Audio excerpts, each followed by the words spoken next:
சற்று முன் கிடைக்கப்பெற்ற மிக மிக முக்கியமான செய்தி ஒன்று வெளியாகியிருக்கு. கோவையில் தேர்தல் ரத்து, செந்தில் பாலாஜி கைது. கோவை தெற்கு தொகுதியில் தேர்தலை ரத்து செய்ய வேண்டும் என வலியுறுத்தி அதிமுக வேட்பாளர் அம்மன் அர்ஜுனன் தனது ஆதரவாளர்களோட கோவை மாவட்ட ஆட்சியர் அலுவலகத்து வாசலில் அமர்ந்து கொண்டு இன்று தர்ணா போராட்டத்தில் ஈடுபட்டிருக்கார்.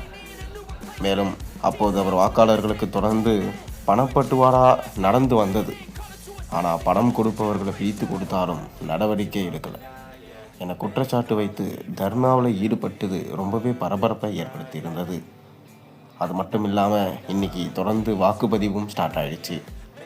மேலும் தொடர்ந்து வருபவர்கள் அனைவருக்கும் பணங்களை கொடுத்து திமுகவுக்கே வாக்குகளை செலுத்த வேண்டும் என செந்தில் பாலாஜி அவர்களை வலியுறுத்துகிறார் என தற்போது தகவல்கள் வெளியாகியிருக்கு. அது மட்டும் இல்லாமல் கோவை தெற்கு தொகுதியில் திமுக சார்பில் கடந்த முறை கரூரில் போட்டியிட்ட செந்தில் பாலாஜி களம் காண்கிறார். அதிமுக சார்பில் அம்மன் அர்ஜுனன் போட்டியிடுகிறார். இந்த நிலையில் தான் அம்மன் அர்ஜுனன் கோவை தெற்கு தொகுதியில் தேர்தலை ரத்து செய்யுமாறு தர்ணாவில் ஈடுபட்டு வரார். கோவை தெற்கு தொகுதியில் கடந்த சில நாட்களாகவே வாக்காளர்களுக்கு அதிக அளவில் பணப்பட்டுவாடா நடந்து வந்தது. நேற்று முன்தினம் இரவு கூட கோவை ராமநாதபுரம் அருகே சிலர் பணப்பட்டுவாடா செய்ய முயன்றதாகவும் அவர்களை அதிமுகவினர் பிடித்து காவல் நிலையத்தை ஒப்படைத்ததாகவும் இது குறித்து தேர்தல் ஆணையத்திடம் புகார் கொடுத்தும் ஆனால் நடவடிக்கை எடுக்கப்படவில்லை என அதிமுகவினர் குற்றம் தெரிவிக்கிறாங்க. தொடர்ச்சியாக பணப்பட்டுவாடா நடந்து வரும் நிலையில் அதிகாரிகள் இதனை தடுக்காமல் ஒருதலை பட்சமாக செயல்பட்டு வருவதா கூறி இன்று காலையில் அதிமுக வேட்பாளர் அம்மன் அர்ஜுனன் கோவை மாவட்ட ஆட்சியர் அலுவலகத்திற்கு முன்பு தனது ஆதரவாளர்களோட தர்ணாவில் ஈடுபட்டிருக்கார். அப்போது அவர் கோவை தெற்கு தொகுதியில் தேர்தலை ரத்து செய்ய வேண்டும் என வலியுறுத்தியிருந்தார். ஆட்சியர் அலுவலகம் முன்பு தர்ணா போராட்டத்தில் ஈடுபட்ட நிலையில் அங்கு பரபரப்பு சூழல் ஏற்பட்டது.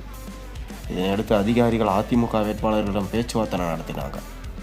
தர்ணாவில் ஈடுபட வேண்டாம், வாக்குப்பதிவு அமைதியாக நடைபெற்று கொண்டிருக்கு. மேலும் ஆட்சியர் வந்தவுடனே அவரிடம் பேசுங்கள், அவரிடம் கோரிக்கை வைங்க என சொல்லியிருந்தாங்க. மேலும் கண்டிப்பாக கள்ள ஓட்டு போட முடியாது, மேலும் பணத்தை கொடுக்க முயற்சித்தால் அவர்கள் உடனே கைது செய்யப்படுவார்கள், அதனால் கவலைப்பட வேண்டாம், கண்டிப்பாக நேர்மையான முறையிலே வாக்கு நடக்கும் என அவர் தெரிவித்ததன் பேரில் தற்போது தர்ணா கைவிடப்பட்டதாக தகவல்கள் வெளியாகியிருக்கு. மேலும் செந்தில் பாலாஜி பணத்தை வாரி இறைத்ததன் மூலமாக இம்முறை வெற்றி பெற்று விடலாம் என கனவு காண்டு வருகிறார். ஆனால் செந்தில் பாலாஜி மீது இருக்கும் குற்றச்சாட்டுகள் நிரூபிக்கப்பட்டால் கண்டிப்பாக அவர் கைது செய்யப்படுவார், மீண்டும் சிறையில் அடைக்கப்படுவார் என தற்போது தகவல்கள் வெளியாகியிருக்கிறது.